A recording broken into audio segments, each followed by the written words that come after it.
and welcome to the 24th of February 2022 meeting of the Climate Change Steering Group. This meeting is being held remotely and is being webcast live. Councillors and officers are reminded to put their mobile phone on silent if they have one near them, leave their cameras on if you're a member of the steering group, and mute your microphone when you're not speaking. This will reduce feedback and background noise and saves bandwidth to prevent loss of connection. Those members who wish to speak, please indicate by using the raise your hand facility. Which brings us to agenda item 1, apologies for absence. Have any been received, Julie? No, we have no apologies for absence. Good. Agenda item 2 is disclosure of interests. Members, please speak clearly if you have a personal or prejudicial and personal interest and say the agenda item it refers to. Members with a personal and prejudicial interest will be asked temporarily to leave the meeting at the start of the item. Julie will invite members to rejoin the meeting when the item is finished. Which brings us to agenda item 3, which is the minutes of the last meeting. May I have your approval to sign them in due course? Stunning Agreed. Silence. Yeah, agreed. Right. Approve it. Thank you very much. I will do that then. Item 4 is projects for consideration. Ben.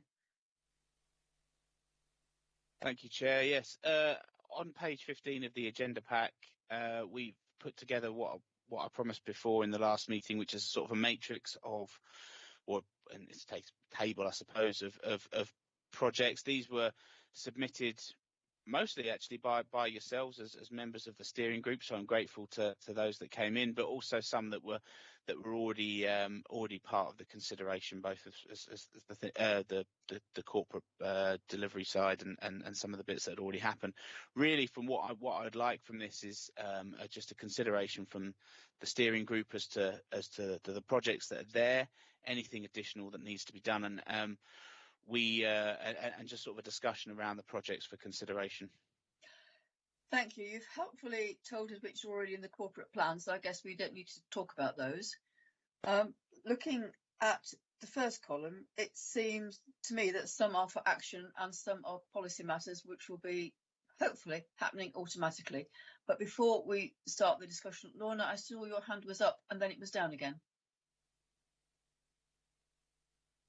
No? Nothing from Lorna. Right. So then, sorry? No, it wasn't, Chair. And if my hand did go up, it was by accident. So apologies if it did. Thank you. Lynn.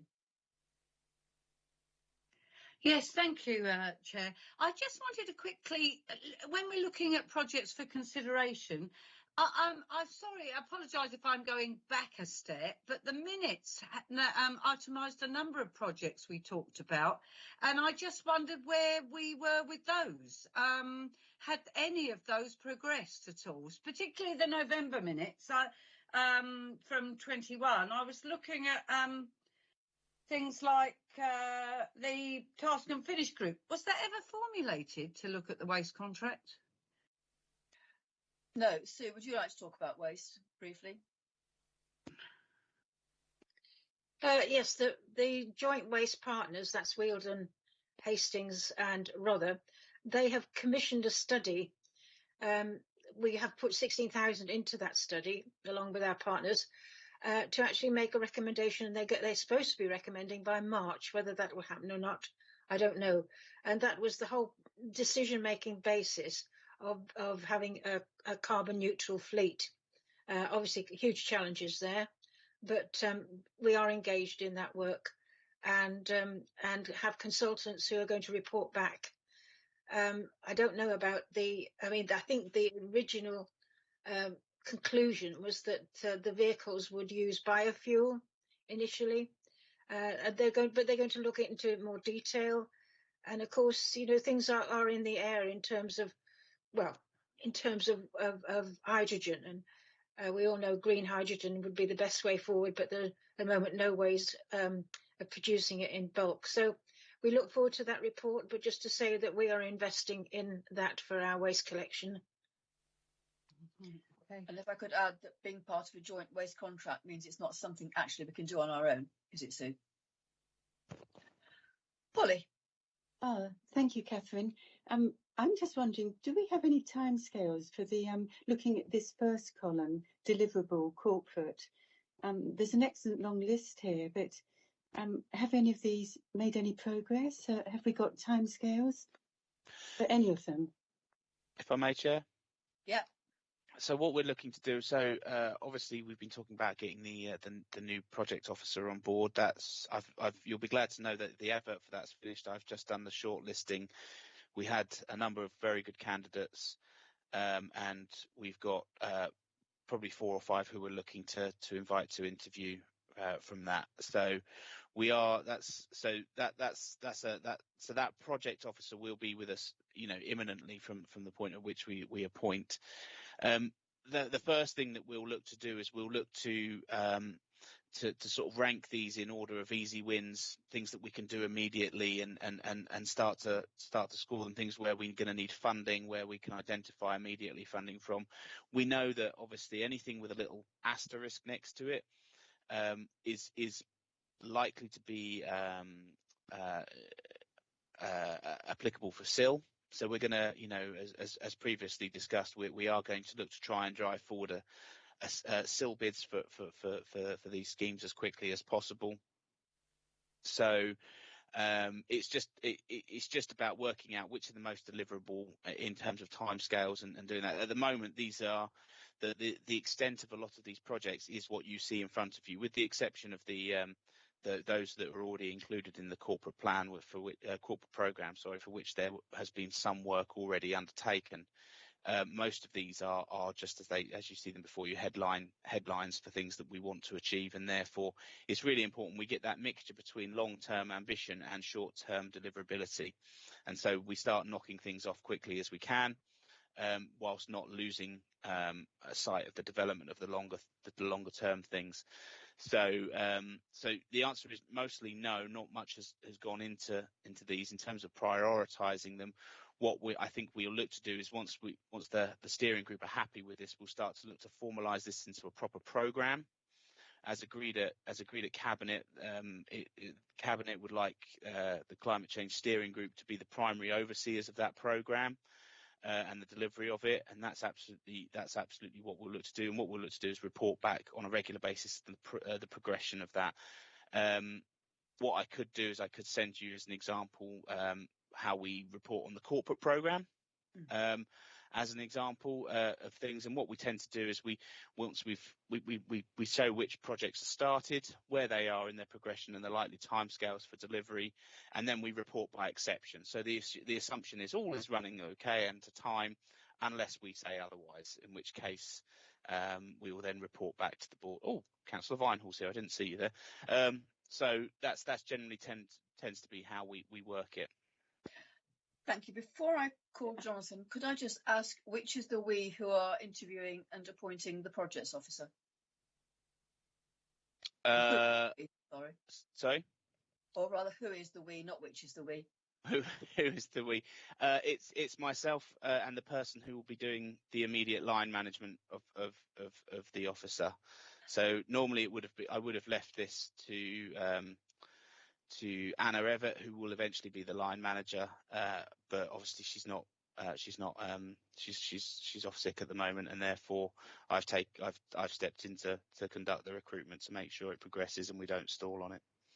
Thank you. I think that's really important. Jonathan and then Lynn. Jonathan. Sorry, Catherine, could I just quickly come back to Ben? Ben, thank you very much for your answer. But look, just looking at this list again, there's some of them that I think we should be starting now. For example, plant more wildflower areas in rather green spaces and the pollinator and pesticide policy. If we don't start on this soon, we're going to just have another year where they just go out and mow everything to death. And we've lost yet another year on this one. No, I completely agree. I do. It's just literally having that resource to start doing some of this work, and some of these things, particularly around the RDC partners, that third box, the things that aren't deliverable by us but are deliverable by third parties. A lot of that's not going to be massively time consuming. It just needs somebody to start developing those relationships and start to push those partners into helping us deliver our aims. And so it's in terms of now, it will be now. It's just now will be a couple of months once that resource is in place, and then they're easier things to get going. So we'll start on them. Thank you. Right, I've got Jonathan, then Lynn, and then Sam. Jonathan. Thank you, Chair. I had not intended to speak, but you provoked me into a thought. On the wildflower verges, East Sussex County Council clearly has an important part to play. They go round regularly, digging out all the ditches in the country lanes and piling up the soil, which is a perfect environment to seed wildflowers. Very easy to do, and could be done as they dig it out, very, very simply. And maybe somebody might want to contact East Sussex County Council to encourage that. It's a very easy thing to do. That was just a quick point. I wanted to draw the committee's attention to the fact I pulled out a government report recently, which measures it gathers all the information on the SAP reports done for housing, all new housing across the country, and it does it by quarter and by local authority. And in Rother last year, the average of all new builds was 1.5 tonnes of carbon produced. One of the most impactful ways we can reduce carbon usage is through our housing policy. And if you work that number up, that would be, our local plan is 5,000 houses. If you work it up, that's 7,500 tonnes of carbon reduction if new housing was carbon zero. And of course, to get to carbon zero, you're going to have to go to carbon negative, because there's got to be a lot of areas that you'll never get there. So I know we're talking about this in the policy group with a local plan policy, but you may want to put your own recommendations through to the local plan policy group in relation to that. And I shall say no more. Thank you very much.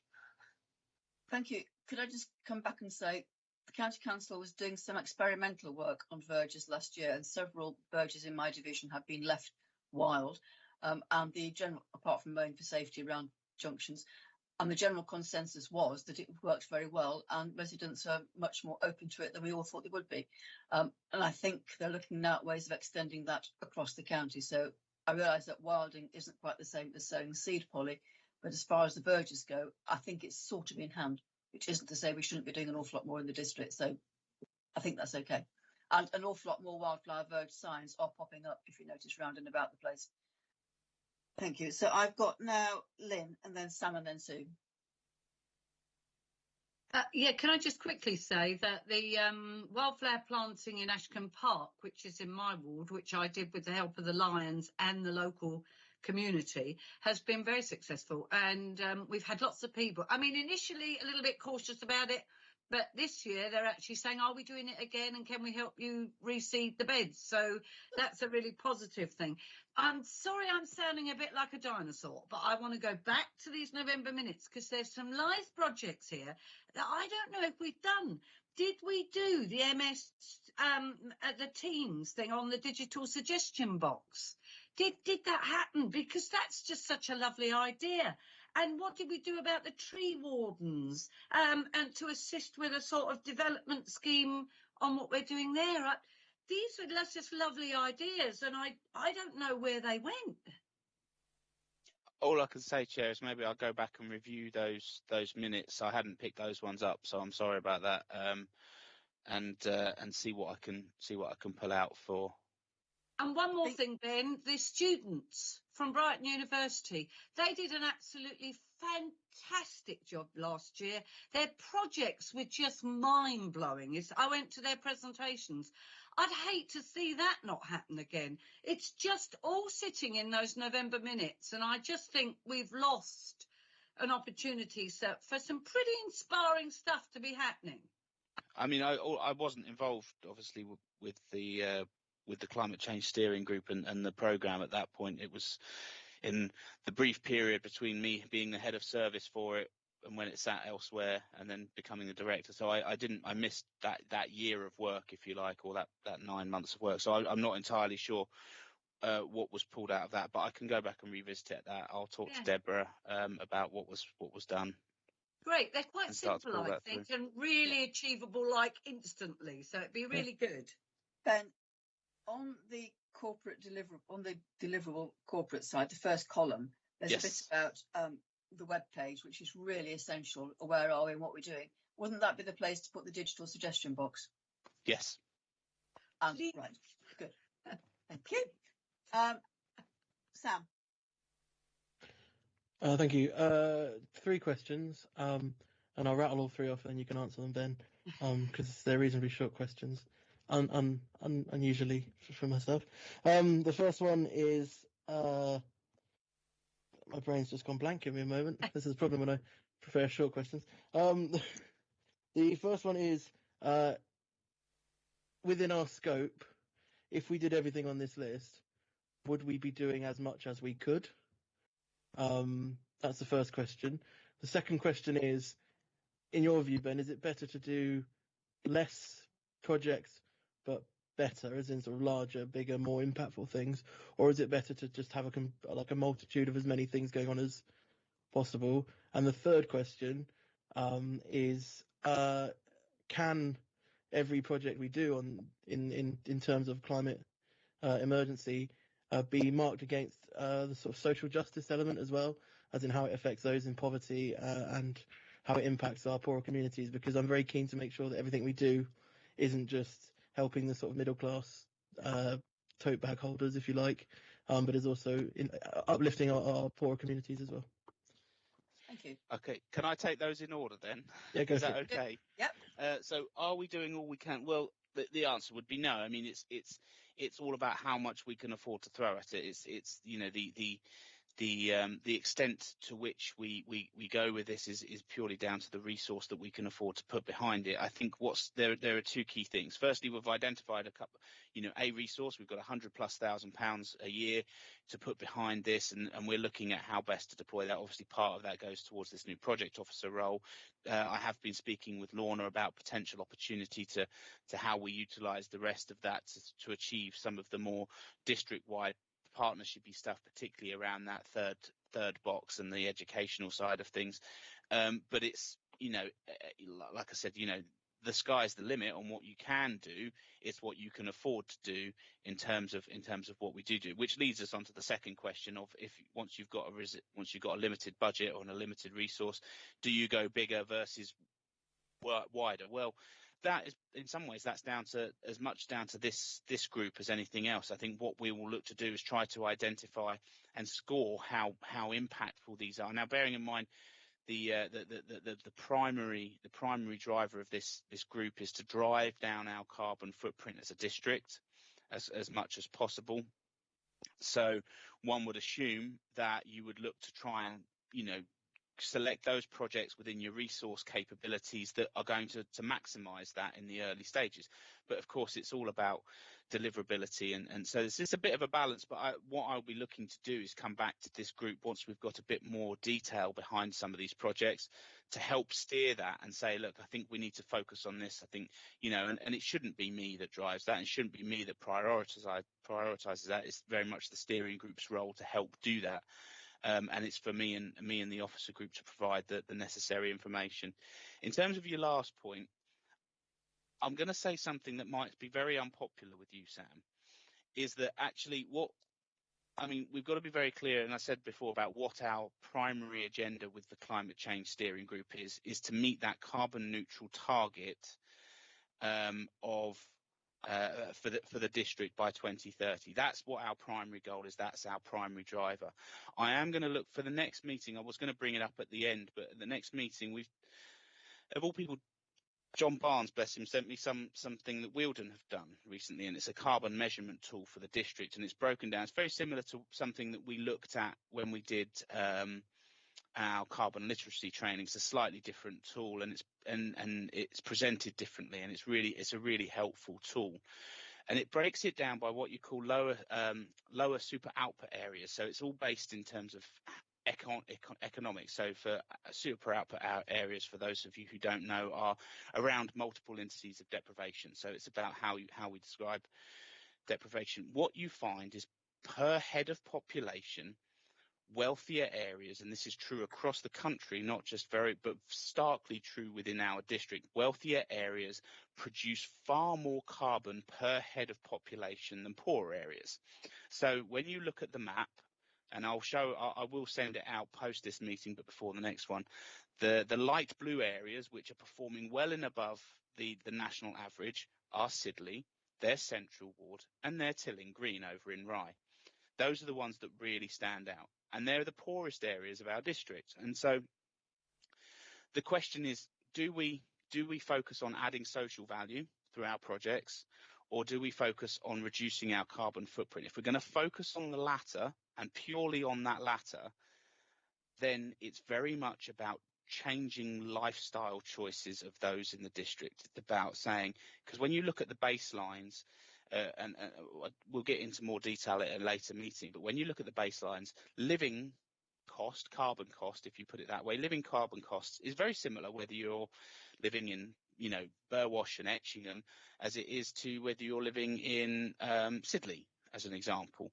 What's starkly different is the lifestyle cost, and it's lifestyle choices that make the big difference in terms of our carbon footprint out there in the district. It's the cars you drive, it's the holidays you take, it's the leisure activities you undertake.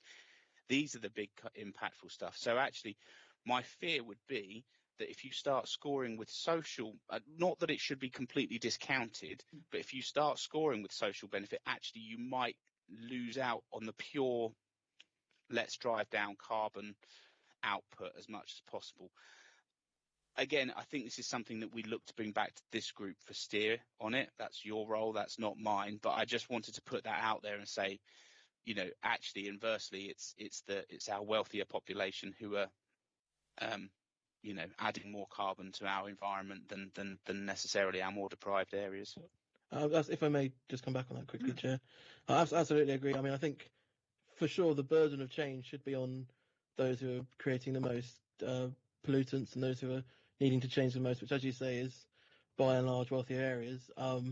It's just about when there are benefits to our climate program. For example, if we were looking at building an EV charging point versus getting an electric bus would have better benefit to the people of Sidley and Central and Tilling Green than an EV charging point. It's just those sort of things, if we keep that sort of social conscience in mind. But I absolutely agree with you, Ben, that the people of Sidley are the best at messing. Thank you. I've got Sue and then Paul and then Lorna. Sue. Thank you. And just by the way, on decision making, it's not one or the other at all. Never. Because if you look at Cornwall, they've got a decision making tool, and it takes into account the social justice, because if you reduce your heating costs, you are helping people who are less well off, etc. And there's also financial implications and all the rest of it. And that's a really good decision-making tool, and lots better, I think, in my view, than the tick box that we have at the end of our reports. But there we are, that's my view. I really will try and keep my desolation and despondency out of my voice. Like Lynn, we did at the last meeting, the informal meeting we had, I did point out there were action points from the November meeting that had not been actually actioned at all. And obviously Ben is saying nothing to do with him because he wasn't in the job then. However, and I'm glad he pointed out that we need to get some measurement into this process. All those projects that we've got for consideration, they're lovely. I mean, I wouldn't call them fluffy projects because they were all baseline. And Horsham District Council, they passed their climate emergency 2030 in June 19. Similar to us, in August 20, they'd already produced what's called the Horsham District Council Carbon Reduction Target Setting and Action Plan Support. Quite a lengthy, substantial document. They knew where they were going, they knew what they were measuring, and they knew, for example, if you had wildflowers or tree planting, how it would reduce the carbon. And remember, that's our corporate aim, the reduction of carbon use. That's the corporate aim. It's not to grow more flowers, it's the corporate aim to actually get our carbon reduction down. Until we get this baseline. And I sent this report around to the panel well over a year ago.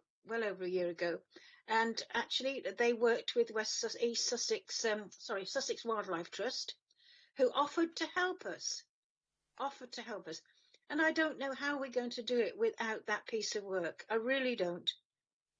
We've had those meetings with Sussex Wildlife Trust. I met with Tor Lawrence, and me and Malcolm did middle of last year, and they're the person who did the Horsham work for us. They also did some work for Lewis Eastbourne as well, a slightly lighter touch version, and we were talking to them about what type of work it is that they can do for us. They've had our environment strategy and some of the past minutes of the discussions from this group, and we're sort of working with them to wait. Sort of they're due to be coming back to us in the near future to say this is their recommendations on some work that they can do for us.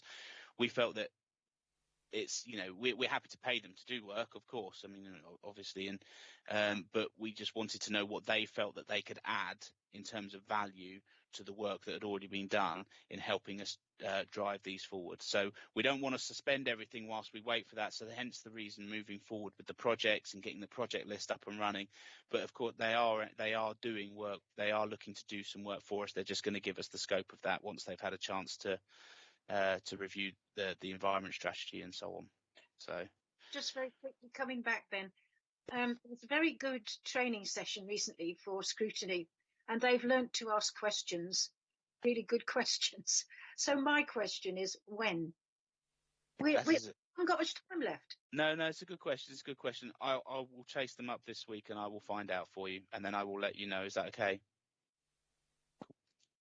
Thank you. I've got Paul, Lorna, and then Lynn again. Paul. Thank you.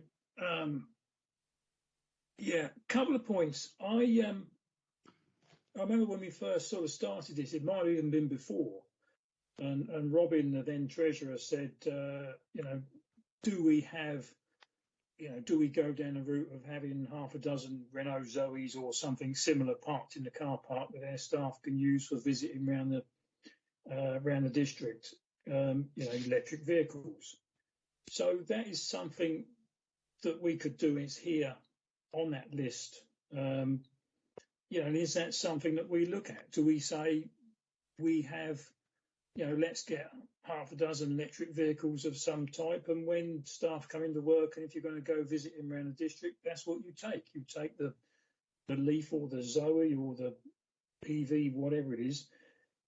But equally, and I don't want to sort of sound sort of out of order really, but to a degree our staff possibly rely on, or the income they receive from using their own vehicles.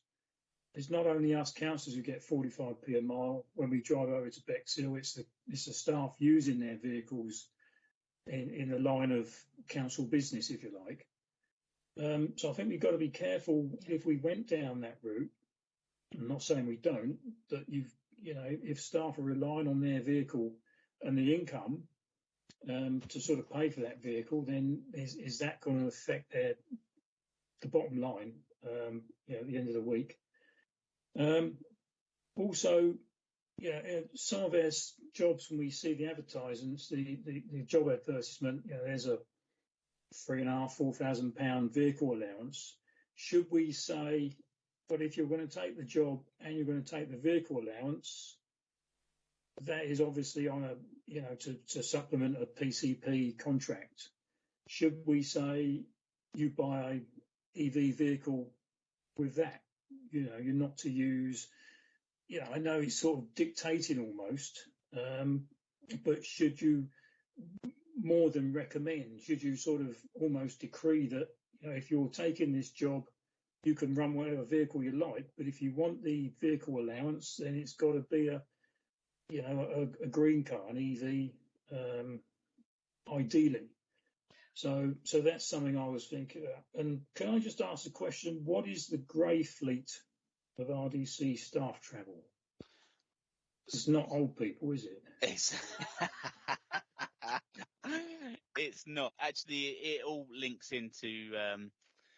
Sorry, Chair, if I may answer. I mean, all of the points you've raised are in consideration already. It's quite complex, and I think if we'd gone back to the simple world of pre-2020,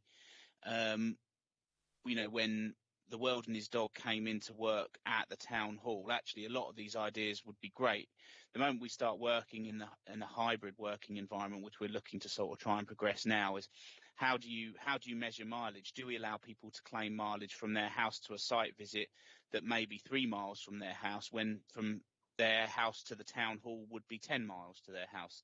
You know, how do we, you know, so they're not easy, it's particularly in this current kind of modern working environment. They're not easy questions to answer, and all councils are grappling with them. They're not straightforward.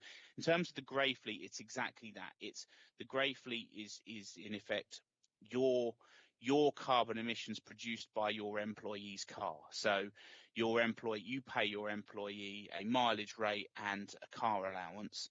So you have a certain element of them, of control over them using their car.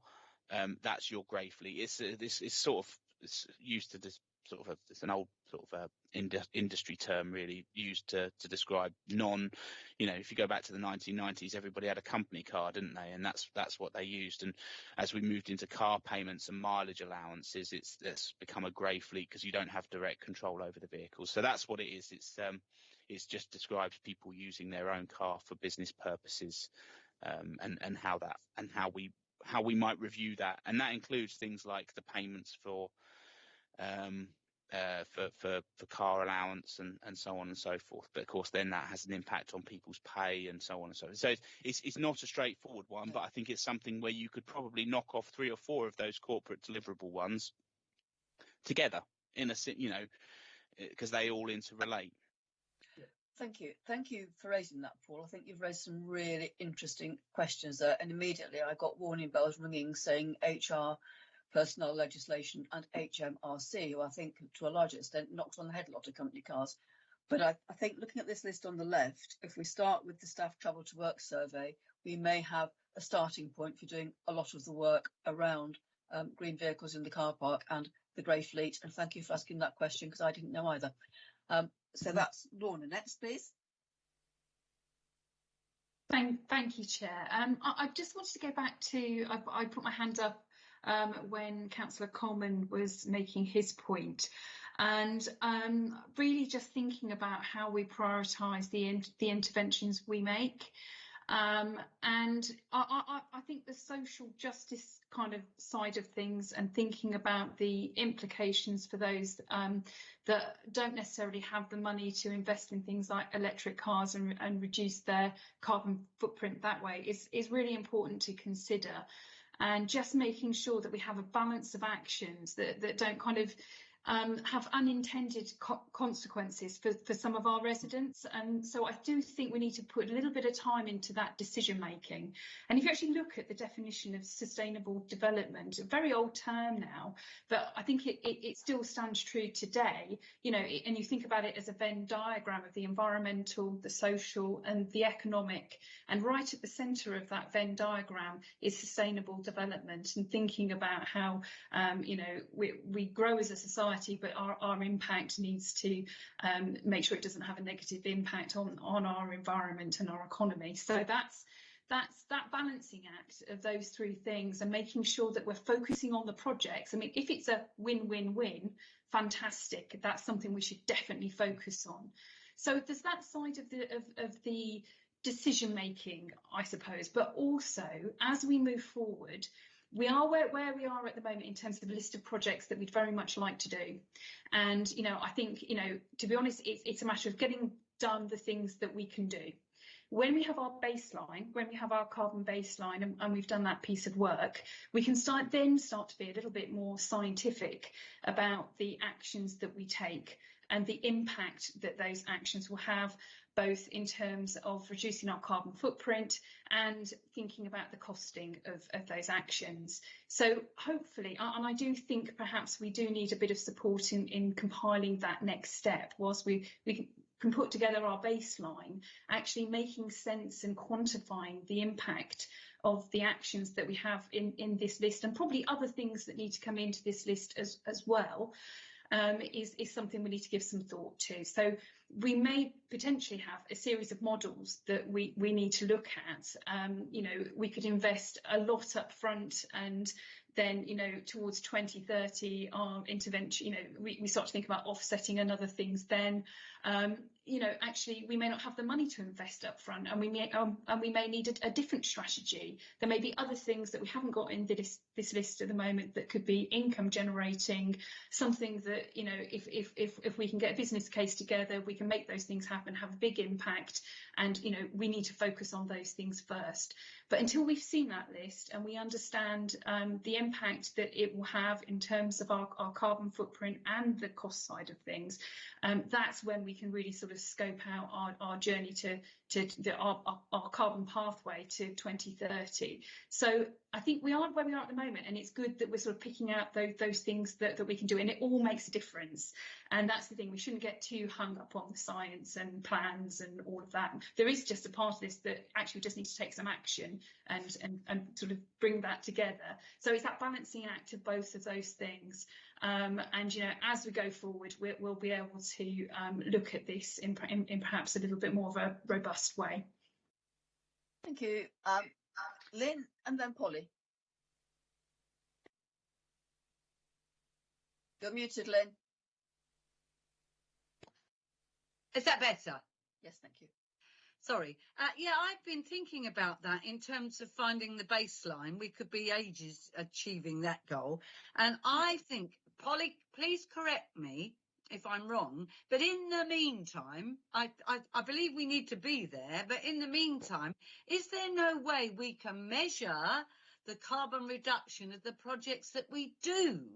Because I still think you can flag up that we have reduced carbon by X amount by having this number of electric bikes. I still think that is something that we can constantly be recording and getting out there. And I would like to, if we're in the meantime, if we do, I know we have to work from a baseline, but we can still continue with projects and measure just the good that they're doing overall. It just occurs to me that that's something we can push on with. Sorry, you're waving, Ben. Is that not a possibility? No, I was just sort of indicating to the chair I'd like to have a chance to respond to you when you finished, Councillor. Right. The other thing I thought on was if we are going to focus on projects, I totally agree, Lorna. I think we should focus on things that are hitting our society hard at the moment, which is travelling because of the cost of fuel, keeping warm because of the problems with, obviously, our fuel bills, and I think eating and buying. So I think we need sort of three headings, and we need to be saying, right, let's focus on projects that are going to address those, because I hate to say it, there are some fluffy things in there, Sue, and I do think, oh, yeah, okay, but let's try and do things. It has to be seen to be done, and my concern is that seeing it done is not going to be very apparent for some time. Sorry, I'm on a bandwagon. I'll shut up now and won't put my hand up again. Ben. Yeah, thank you. You are benchmarking now, aren't you? We are. I was going to say, yes, we are undertaking the benchmarking work now. So we're doing it as quickly as we can. I think I need to talk to Nicola's on holiday this week. She's the one who's doing it. So I was going to try and get an update on exactly where we were with it and our timescales before this meeting, but she was on holiday and I'd forgotten she was on leave. So when you've got the methodology for doing that, you will then be able to do what Lynn and I think the rest of us would like to see, which is measure the impact of the individual projects. Yes, exactly, and I think that's the thing. And whilst I completely appreciate the points that were made, my concern about the focusing, and this is what I was talking about before, and it's a decision for the steering group more than anything is, but you focus on things like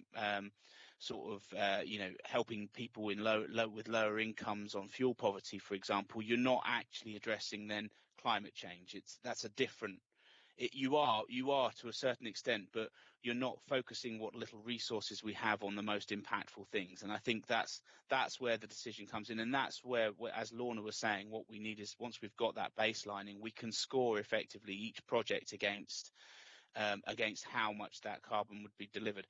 I mean, on the bike point, you raise a good point, but I'm as the only person who I know who rides into work, and even this morning when it was tipping it down, like Councillor Osborne, I wouldn't be caught dead on an electric bike because I have a regular bike. But do you know what I mean?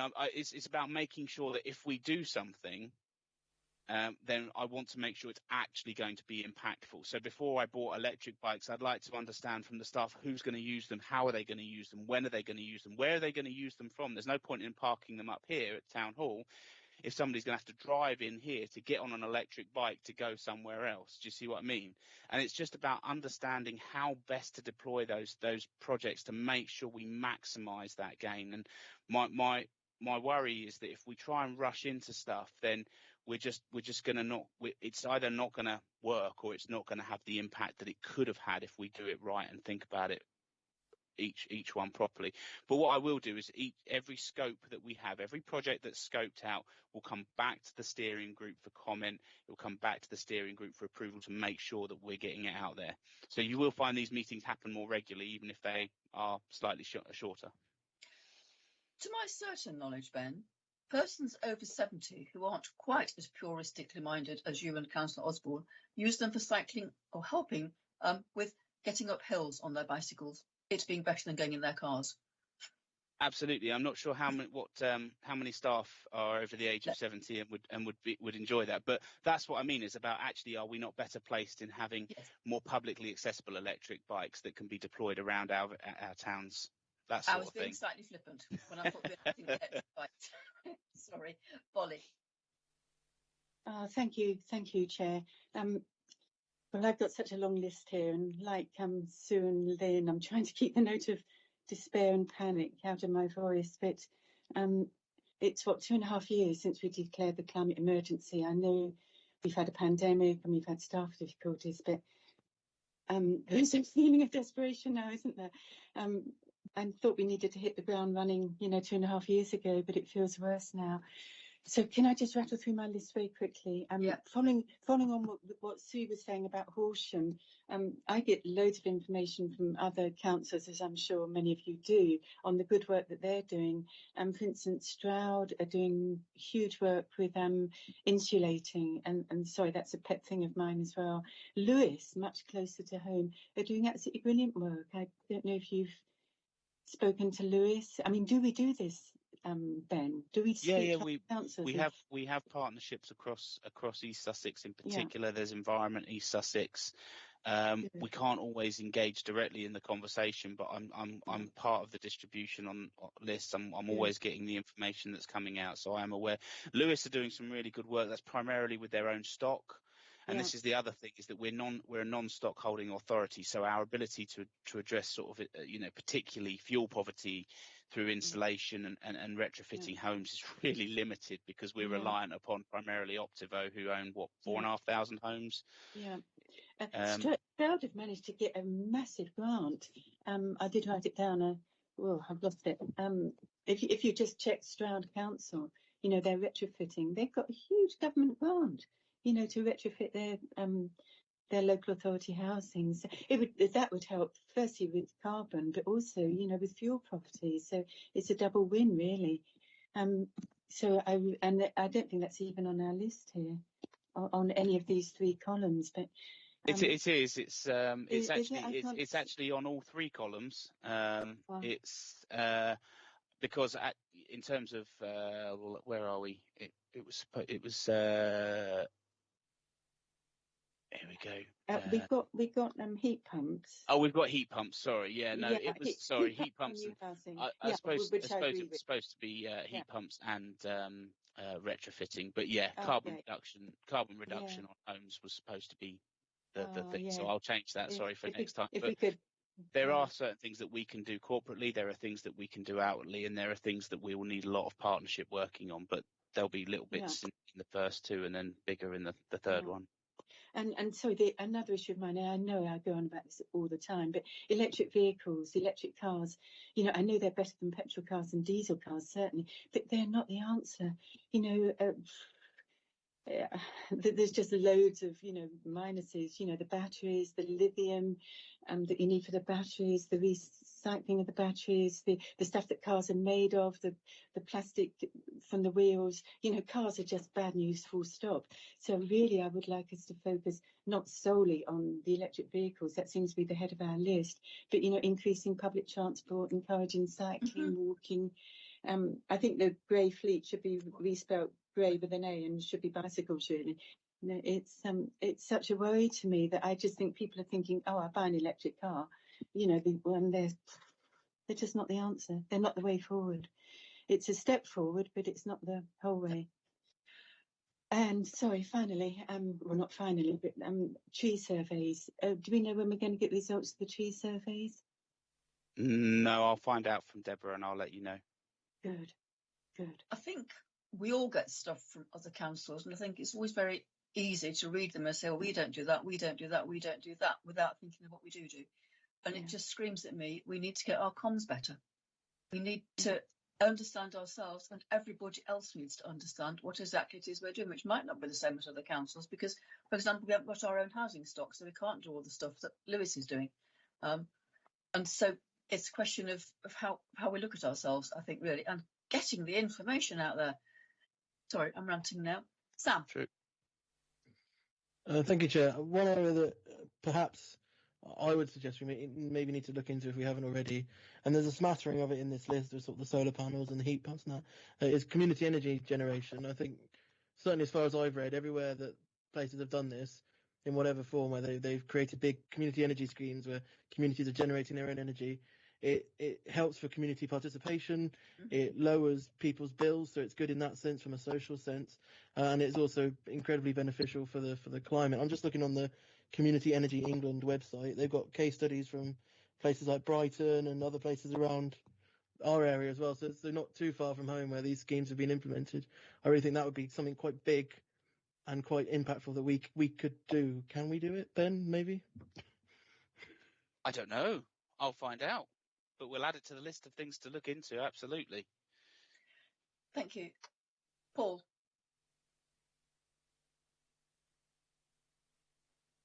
Thank you, Catherine. Just on that point that Sam made there about community generation or whatever, I was at a parish council meeting a few weeks ago, and I think it was in Canberra, and they had someone from Energise East Sussex.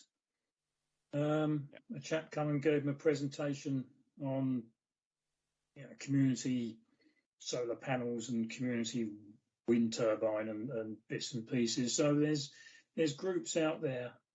They may have even gone to Iden as well. I'm not sure. I know I heard it once or twice this presentation he gave. So there are sort of groups out there who are talking to parish councils at least. So they did come to us when we were developing the environment strategy. Energise East Sussex came to us, gave us a presentation as part of that. They were very good, actually. I thought they were very good. Yeah. It was Richard Watson. That's right. It was. Yeah. Right. I have no more hands. We've had a wide-ranging discussion, but we have got 3 columns in front of us, and Sue has got to go in 10 minutes. So looking at the left-hand side column, I think it's into things we can do immediately, which will trigger things we can do later in that list. Does anybody like to make an attempt at prioritising?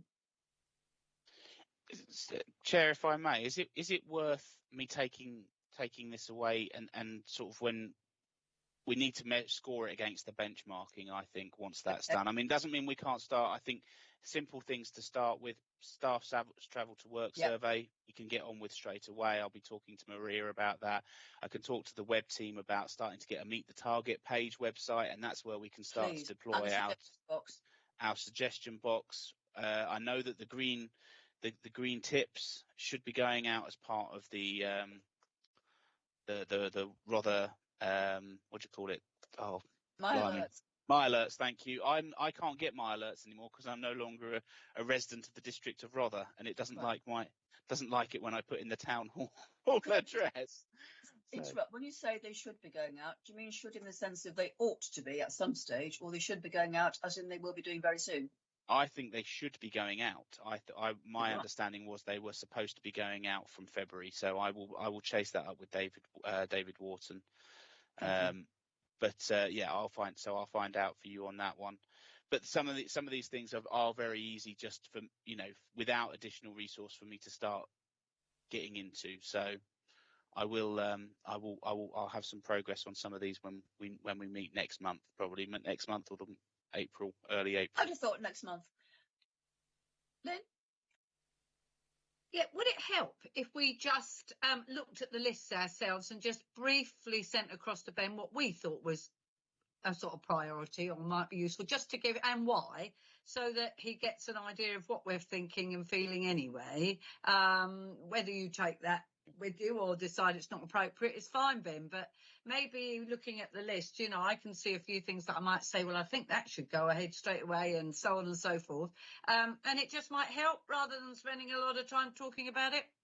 Yeah, that's just fine. a thought. And the other thing is, Catherine, desperation. If you go and look at the Rother District Notice Board, which we've done up and I've worked hard with Carol Curley on, there are top tips in there for climate change because I've given up on my alerts. Yep, good. So anyone walking by, at the very least, will see that Rother is committed. Right.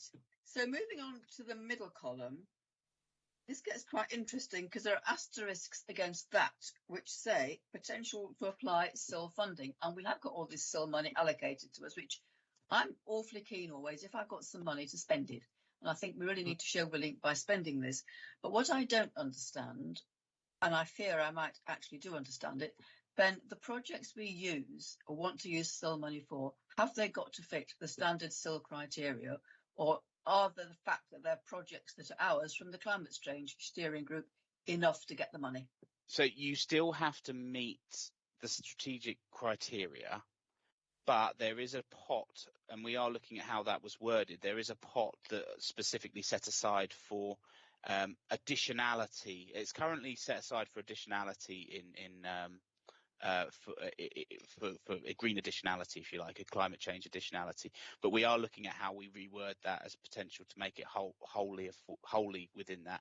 But regardless of any of that, they still have to meet the basic need for SIL of the SIL regulations in order to apply it, which is why I've only put asterisks against those schemes which have, depending on how you structure them, have the potential to meet that need. So, for example, delivering a new community bus, it's all considering subsidising a community bus for electric services. I couldn't subsidise the community bus, but we could potentially look to buy an electric community bus, and that might fit the SIL regulations as part of that community infrastructure, because it is providing infrastructure that directly could facilitate additional housing growth. So it's about how you swing it, really. And I'm not a planner, as many of you on this call will know. The SIL regulations, are they the government's, or have we made them up ourselves? No, they are government regulations. That's a shame. Right. But you're right in the sense that actually, in terms of what we can start delivering, we should start looking at those that do have the potential to have funding that goes along with them. Right. So for things like, or actually not like, for example, pedestrianised town centre streets. Clearly pedestrianisation is a county council function, but the county council has a community match scheme. Would you be thinking then, because I mean that's a really expensive thing to do, is pedestrianising streets, would we be considering doing a 50-50 matching project with SIL and the county council?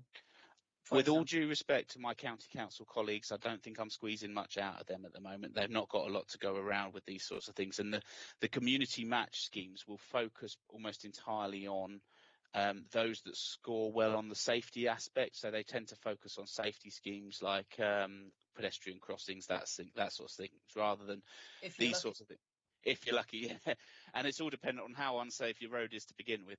But I think what we could do is, I mean, depending on whether there's the will there to do it, how much we've got. I mean, pedestrianising certain streets could be entirely funded through SIL. There's no requirement to have it match funded. It's just a preference at this stage with that. So there may be other opportunities to find other match funding through the county council, but that's a slightly longer term thing, because it takes time. I mean, it takes 4 to 5 years before you get anywhere near pedestrianising something. So sorry to labour this. That's right. pedestrianisation requires traffic regulation orders, TROs. Presumably you'd still want the county council to be doing the legal work, because we can't do that, can we? No, absolutely. You'd have to have full buy-in from the county council. But if you bring a great wad of cash to the table, they tend to listen a bit more. Yeah, so we're talking about us buying flagstones and mortar and stuff and planting trees and them doing the legal work. Right. I've got my head around that now. Thank you. Sorry, people. I just wanted to clarify for my own use. Paul, your hand flashed on and off again. No? Right. Yes, thank you, Catherine. Oh, that Paul. Right. I was wondering, just perhaps thinking outside the box, whether potholes could be considered infrastructure, and because it's a safety issue, would be seen higher up the list by the county council, and the environmental advantage would be that bicycles would be safer to use, electric bicycles would be safer to use, because there wouldn't be the danger of going into deep potholes.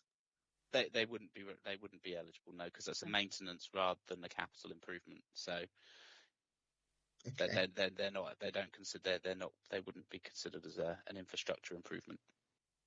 Thanks. Right. Thank you. So I have nobody else wanting to talk about that. So as an outcome, Ben is going to take this list away, having heard what we've said. We are going to write to him if we feel so inclined and tell him what we think our priorities are. And he's going to list them and look at their feasibility against the benchmarking work he is doing, which will be completed very soon. So what can we expect to see by the time we meet again next month? I don't know if we'll have the benchmarking finished, so I'm not going to commit to that, but obviously we are working on that. What I will do for the next meeting is make sure that I want to bring to the group's attention that measurement tool that I was talking about that does it in super output areas. I think that's a really useful discussion point to have, and I think it's something that the group will find really helpful. And we're going to bring back this project, but in a much different format, where we're going to look to say we group them together, say these are the ones that are done, these ones that can be done together. These are how we're going to do it. We will have appointed as well a new project officer by then. So hopefully, if they probably won't have started if we're going to have a meeting in 4 weeks, but they will have, at least we'll have a name and a face to go with a job description. So that will be progressed. And what I'll do as well is in the interim, I'll be looking to progress some of these projects myself that can be done, just to start moving things along, so that there's something to hand over to the project officer when they start. Yes, I was going to clarify, we're not waiting for the project officer before we start these, and are we expecting the project officer to take these projects and run with them, or yes, are we expecting this person to have completely own ideas of their own and go off at a tangent? No, we're not. No, I think the project officer will be, the climate change steering group is responsible for setting the programme and monitoring the programme. The project officer's role is to deliver the programme. Excellent, thank you. Sue, it's 3:30, so I'm actually meeting with Lorna and she's still here. Well, that's fine. It's her item next. So, Lorna, you're going to talk about comms. You're on mute, Lorna. I was on mute. Sorry, Sue. I thought it was a bit. Is this the meeting with Malcolm? I thought it was a little bit later on today. I've got it in the diary for. Time is that 4 till 4:30, so we've got another half an hour. We are. Yes, that's when it's in everybody else's diary for as well, 4 o'clock. Oh, that's great. Yeah, so I think we're okay. Item 5 then.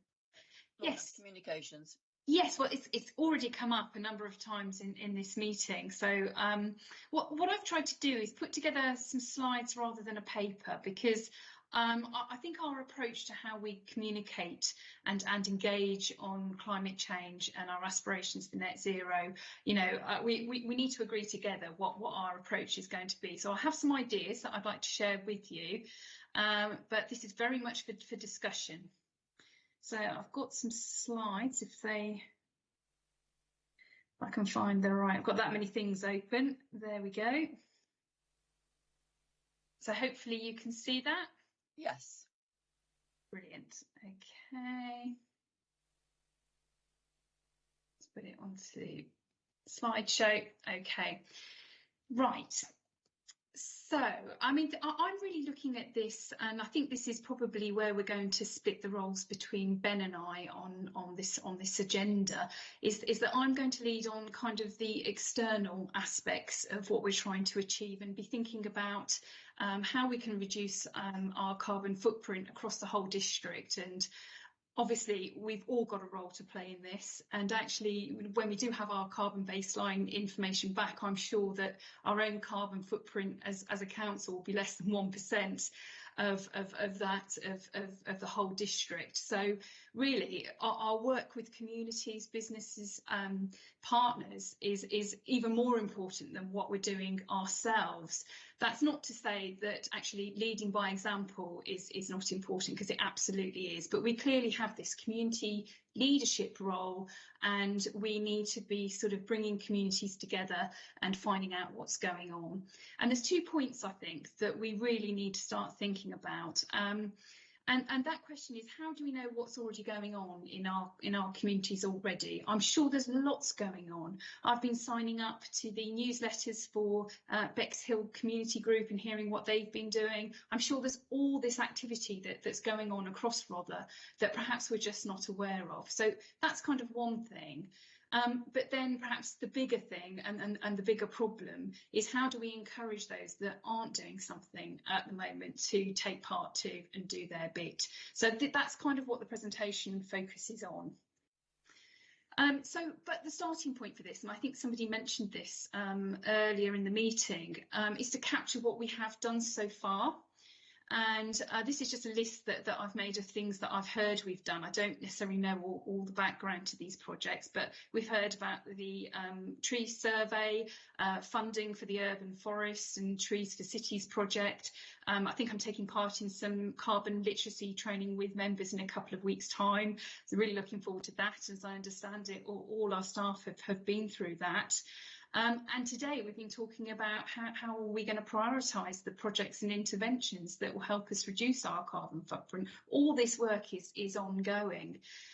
We've also been speaking with contractors and talking to them about how we can encourage biodiversity, reduce their emissions and reduce energy usage. And recent things that have gone through Cabinet include the EV charging points in our car parks. And as all of that goes on, we're still working on this carbon baselining and pulling our information together. So it's really important that we get that message out there of what we've been doing. But how do we kind of get people's attention? How do we kind of have some impact with all of this? And what I'd like to propose is that we start to think about developing a Rother climate action brand, so that all the activity that we do that is any kind of green project or has any kind of positive impact on the environment is shown to do that, and we can kind of capture that. So that would be really useful for us, but if we take that out to the whole community and other people were using that brand too, that's when we can really start to capture the activity across the whole district. So I'm thinking this brand could be used across our partnerships. Perhaps we could encourage its take up through the LSP. And obviously, we've talked about the role of parish councils and how important that is to this agenda. Local councils have a key role to play here, and wouldn't it be wonderful if we were all sort of bringing that activity together under this single brand? Again, it might be something that businesses might be interested in using, and schools also have a key part to play here. So, as I say, it's about putting this kind of green stamp on our communications, so we can start to capture what's going on out there. And of course, the more that we push out on social media, the more we can measure the impact that we're actually having through our communications. So if it's a call to action on the environment, we can actually start to measure whether that's being taken up and communities are engaging and taking that next step into action. So the idea would be that these assets would be available online for partners. We developed some guidelines around how it could be used, and there'd be assets for social media, but also things like posters that people can put in community centres and village halls, etc. So that's one idea around this Rother climate action branding. And I've just put a few examples up here to what that might look like. It doesn't have to look like any of these things. It could look completely different. But I've got an example here on the top left from Medway. That's one from Ashford in the bottom corner there that I recently worked on before in my last role. And I think the one on the right I picked up from Brighton. So other councils are starting to think about how they can sort of make clear when something has a positive impact in terms of the projects and interventions that they're working on. And in terms of how we get this work done, I did have an initial discussion with Martin Fitzgerald from the County Comms team, and he was telling me about the work that his designers had done on the lottery. And he showed me all of that, and I thought, well, if we can do it on the lottery, why can't we do it on this agenda too? So that's one aspect, but actually as a council, I think the other thing we need to start pulling together is actually a communications action plan, really focused on the action bit as well. I really took on board and agree with what you were saying about actually getting on and doing some stuff and being seen to do some stuff. So what I'd quite like to do is put together a communications plan that showcases each service on a monthly basis. And that could be project based as well, or it could just be about what the service is doing and the impact they have on the environment.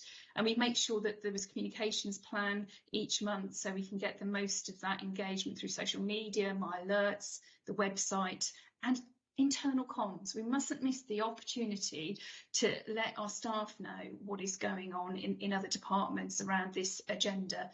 And it might be actually things that you don't think are a particularly environmental project that actually have a really positive impact on the environment. So an example of this is I've been speaking to Chris Watchman about e-billing for council tax. Now, we probably see that as an efficiency thing, as a digital project, but actually, of course, there's also an environmental benefit from that as well. So, you know, it's making sure we get all services across the council involved. It isn't just me and Ben driving this or a project officer driving this. It needs to be owned and shared across the whole council. And I think this is a really good way of doing that, because we need to work with those services to develop the content and actually, you know, hopefully get some real enthusiasm and inspire our staff to do more. So really important that we get all services involved. We can also tie in with national campaigns. For I put an example there in August about saving water. The water companies always do campaigns over the summer about saving water. So we can tie in with other campaigns that we know are going on at a particular point in the year. And as I've mentioned, we work on this action plan, as well as the branding, we work on this action plan with the county comms team too. I think it's really important that we sort of learn from the behavioural insight work that has been done around climate change. And lots of research has sort of demonstrated that the climate doom messaging just doesn't work. It doesn't inspire people to get motivated. It may inspire some people, but they're the minority. And this really is about getting those people that haven't acted yet to do something, and those that are already quite environmentally minded to do more. So we need to be thinking about what drives environmental action, drawing on the behavioural science that's out there and very accessible. We know that people copying other people's behaviours is this social norming idea is a very good way to get people to act. So, you know, the majority of people in your street have got solar panels. Why haven't you? Kind of messaging. And somebody mentioned this earlier, but actually making change that's measurable, so people know that their action is actually making a difference and there's some measurement in place that tells them so. And also thinking about making a pledge. Now, this is something that I think can work really well. I can speak from some personal experience here. I made a pledge about 3.5 years ago to be a single car household. And we did that really, really effectively. I have to say the pandemic helped a little bit. we weren't actually using our cars very much, but it's only until now that I've realised we need to go back because of my new role, and I've actually ordered an electric car, and that was a very difficult decision to make. I decided from an air quality point of view that it was the right choice to make, but I do take on board that's not actually as environmentally friendly as perhaps the general person thinks it is. So but making a pledge and making a promise to do something is a really, really powerful way of making sure we have enduring behaviour change. So that's something else that we can think about. I just wanted to make a point about engagement with local councils, because I do think they're a key partner in this, and we've got to make the most of the opportunities we have. So in October we have the RALC conference, and I had a meeting with Councillor David Pankhurst a couple of weeks ago and suggested that he sort of said, well, we've looked at climate change before, and I said, okay, well, can we turn it into something very practical that people can learn from, and share learning and innovation, and inspire others to kind of do a bit more. There's all sorts of tools that we could use at that conference, imagining a green future. And by that I mean actually something, a very practical exercise that we might be able to do with some of our parish and town councils is taking a photograph of something that they want to change about their parish, and saying, well, it looks like that now, but if we were thinking about a green future, what could it look like in the future? And then coming up with an action plan to make that happen. So there's all sorts of techniques and tools that we could use to make it a really interesting session, and involving local partners as well. Just one other point about, as human beings, we are often quite competitive, and we like to win, and actually setting down a challenge of, who would be the first net zero parish or town council in Rother, things like that, to actually encourage people to want to do more. So they're just ideas, and some of this may be taken forward and some of it may not, but it's certainly hopefully got you thinking. So in summary, I agree with you. We do need to communicate better, and that starts with what we have done and what we are doing. And we must start getting those messages out. The green comms branding, what do you think about that idea? Climate action communication plan, is that the right way forward? Really trying to focus in the broadest sense on what the council's doing, and making best use of the opportunities we have to talk about climate change and action that we can take to reduce our carbon footprint. So I'll hand over to you now. Just, do you agree that that's a starting point? Is there anything missing? Is there anything else that you'd like to throw into the hat? I'll stop sharing now. Thank you ever so much for that, Lorna. You answered a lot of my questions en route. Ben, no, not Ben. Sam, sorry. I'll take that as a huge compliment. And Ben will take it as an insult, I'm sure. In terms of the green stamp thing, I think that's really could be really effective. I know from hearing from Una in environmental health about the food standards, the rating system that we all sort of know now, that we see on restaurants and stuff, that can be quite effective. So I was wondering if, rather than just a stamp, if like local businesses could, there'd be some sort of mechanism where we could give them, I don't know, 3 out of 5 trees, or something like that. All that they're using solar panels, all they're carbon neutral, all they're using renewable, and because that would be a real thing that businesses could take pride in. People are more likely to shop or use their produce or whatever if they have that.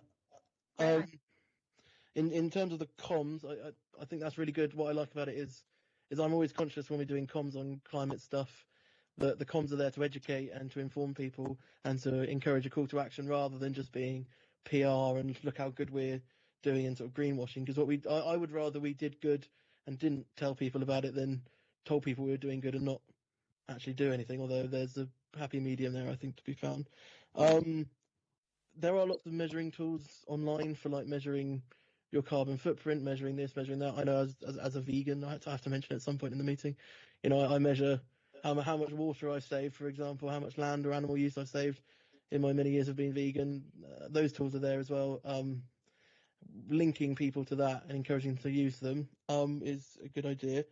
I think with the pledges, another. I mean, the whole thing was great, to be honest, Lorna. I think it's great ideas. The pledge idea was great. If there was some way to sort of check up on people when they make a pledge and maybe reward them if they've been able to stick to it. So I know when I was in school in the early 2000s, sorry to make everyone feel old, it was we did this group came to us and they asked us what our aspirations were for the future, and we all wrote down on little cards, and then in 7 years' time they were going to post it to us. And a few years ago I got a letter through the door and said, "What on earth is this?" And it was my scruffy sort of child handwriting saying, "I want to do this when I'm old." That sort of thing was like, it's really powerful. So if we got people to write down what they want to do, what their climate pledges, and then in a year or 2 years we sent that back to them, even if it was digitally, have you stuck to this? And if they have, they get some sort of reward, they get some sort of discount here, there, or other. That could be really effective. And the last thing I was just going to say is I'm disappointed we can't do the doom messaging, because I was planning to dress up in a hood and ring a bell walking around the town centre shouting, "The end is nigh, the end is nigh," but alas. Yeah, thank you. As a slight aside, Christine, member for Regeneration, and I have been discussing green business accreditation. Yeah, tree symbols, I think it's a really nice idea. I really like that too, Sam. Yeah, really good idea. I've got councillors Courtell, Gray, Harmer, and then Projak. So Paul, Courtell. Thanks, Catherine. I really liked the branding of Ashford Council, and that seems to be related as well. As a fairly competitive animal, I like the idea of developing ways of generating incentives and competition. I think that's a very good idea. And I also liked your idea of making climate change measurable. As you mentioned, the carbon footprint of Rother Council is probably only about 1% of the district. So we need a broader measure for the district, and then we can see progress. And as Ben explained at a previous meeting, this is going to be very crude, broad brush, but it doesn't matter. At least we've got a measure we can start with, and then we can see progress against that measure. Because, of course, as he pointed out at the beginning of this discussion, that our aim is to be carbon neutral as a district by 2030, not just for Rother Council. So, yeah, I definitely feel that we need quantitative measurement. If I may, Chair, I did say earlier in the meeting that's what I intend to bring to the next meeting. Yeah. Oh, thank you. Thank you. Polly.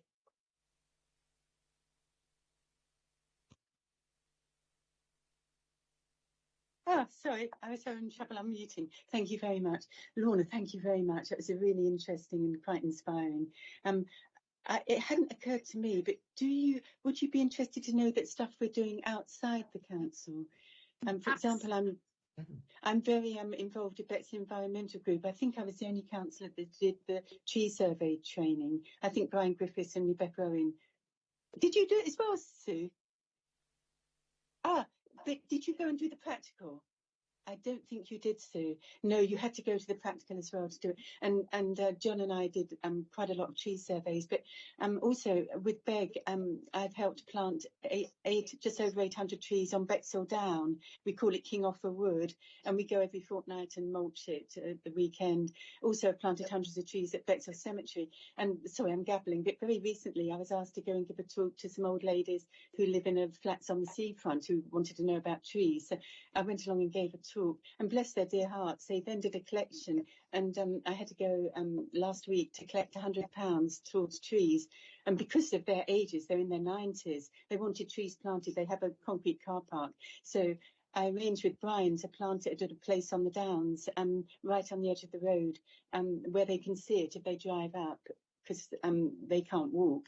And John and I got a lovely field maple, a lovely rowan, and 3 hawthorn bushes, and we planted them yesterday on the down in this lovely spot where they can see them. And they're quite tall trees. It was very difficult to get them home, but because of their ages, I wanted, trees that would actually do something this year. So I mean, things like that. Sorry, Absolutely, and it's about capturing that and inspiring others to take action too. It doesn't have to be us doing everything, but we probably have a role in just facilitating how we let people know.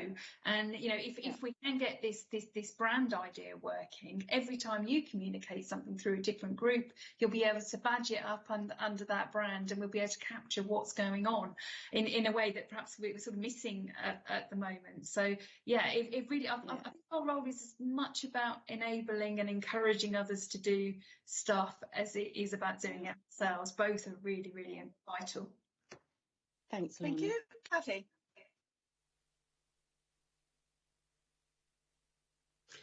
Hi, thank you so much, Laura. That presentation was really motivational. It was really, really good. And I guess because you're new, you're still trying to get to know all these community groups and organisations, one of which Paul is involved with, Bexhill Environmental Group, brilliant. And again there, Chris Ashford is the one, a big name to know. He's just involved in everything. Everything is amazing. Just a thought, talking of Chris Ashford, I helped set up an organisation called Little Common Woods Association. And it was set up because the people who owned the wood, and it's an ancient woodland littered with TPOs, sneakily tried to sell this at several auctions. So to cut a long story short, with some support and help from Rother, it was made an asset of the community, which is great news. So I've just got me thinking in terms of, well, number one, it's a hit. It's a good news story for Green, but also potentially it's a vehicle which, if you guys would, it'd be great. Jump onto, get a big photo up to say, look, this is what's been achieved. We've saved a wood. And there are all sorts of plans going forward because it's got a right of way through there to organise things like kids' nature walks, arts and crafts, because things, even though someone else owns a wood, you can actually go in there and do stuff. And I'm just thinking, with your rebranding, it could be something that's big. It's a whole wood that you could all get behind, maybe. Yeah, I think it's exactly that type of thing that perhaps goes a bit unnoticed, but actually has an impact, has a big impact. That might have been sold for something completely different, So, no, that's fantastic to hear. And it's exactly that kind of thing about just demonstrating everything that is happening and capturing it. So we know we're actually moving in the right direction. So absolutely, those sorts of stories I think really resonate with people, and then when they enjoy walking around that wood, they can think about that. Yeah, no, that's exactly the kind of thing. Thank you. Thank you. Sue. Thank you. I think the rebranding obviously is a really good idea. The one thing I just wanted to say is that a few months ago we did get a very bad negative campaign about greenwashing, and we were greenwashing, and to some extent, it's justified. But so what we need to think about, because you've mentioned Bexhill Environment Group, Rother Environment Group is also that they are an absolute mine of experts, and they've given us some. I don't know. They've slackened off after the criticisms, but they're waiting, and they will watch us and they will challenge us, and so we just be aware of the relationship we need to make with these experts. Yeah, and I think I didn't talk about the sort of the partnerships that we have in place and the networks that potentially we need to facilitate too. But actually, we can't do this on the air on our own, and there are experts in the community. And in previous roles, I have worked with those experts on environmental partnerships, and this is not just the council's problem. This is the community's problem, and we need to make use of the assets that we have in our community to help us to actually deal with this. So I totally agree with that point. It's probably a discussion for another day, but who's out there and how we come together as a network to kind of in a very practical sense tackle this. And I 100% agree, Sue, that we don't want this just to be seen as greenwashing. This isn't about that. It's about recognising and valuing the environmentally positive things that are going on in our communities at the moment, and the projects that are coming. But it's not just about putting a positive green spin on something. I think we need to be very cautious of that. Thank you. Kathy, is that a new hand or an old one?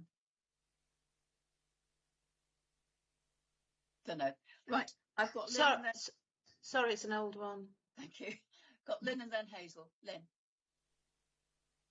Yes, it's just a quick suggestion really about the pledging. I love the idea of making pledges, because I just think, you can get chased up afterwards to see whether you actually achieved it, as long as you can do that. And I think, can we formulate a sort of plan to go into schools? Because I think our young children are the ones that will make the pledges, look for the rewards, and we can give them certificates. We can actually make that something that is really positive, and actually we can even do a family certificate if they all take it on board. Do you see what I mean? So something that sort of starts from our young and new generation. Yeah, I think that's very important.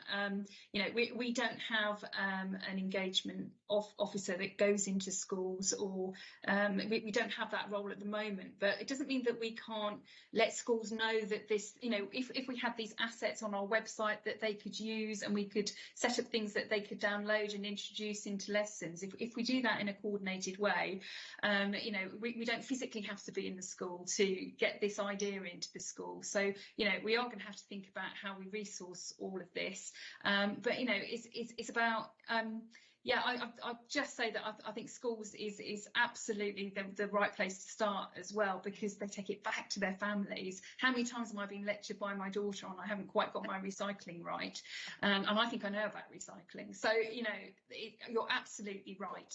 Exactly. Yeah. Thank you. Hazel. Oh. Yeah, thanks, Catherine.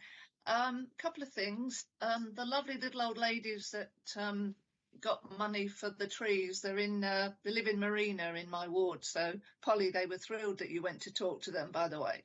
Thank you for doing that. And I think that's the sort of thing that we could highlight to say to other communities, like other blocks, look what this block did, and create a good story about it. But I was also a bit concerned when in your slides, Lorna, that the RALC conference isn't until October, and I'm just wondering if we should actually be doing a little bit sooner with the parish councils.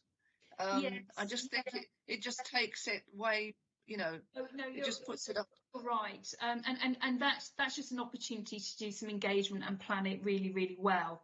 But you're right, it can't just be dealt with through a conference once a year. This is about how we engage with our parishes and town councils on an ongoing basis, and support them, share any learning, but yes, you're absolutely right. We can't wait until then, but let's start thinking about that conference so we make it something really special. But I do take point. Yeah. Okay. And then just finally, the Coombe Valley Countryside Park, there's a marvellous project going on there with hedgerow planting and various other environmental projects with young people. So it sort of, we have two things to celebrate there, but I don't know quite who to give that information to as to what's going on. I suppose comms. Yeah. But it really is. At the Coombe Valley Countryside Park really sort of gets overlooked as an asset that we have. Yeah. And it's a huge asset. comms that they've done, then we can help share that. So, you know, we shouldn't just be, it isn't just about what we're doing, it's about celebrating what else is going on out there in the community. So absolutely, we can get that sent over to point to our comms. You know, the majority of the park is in our district, so you know, we have a big responsibility. Okay, thank you.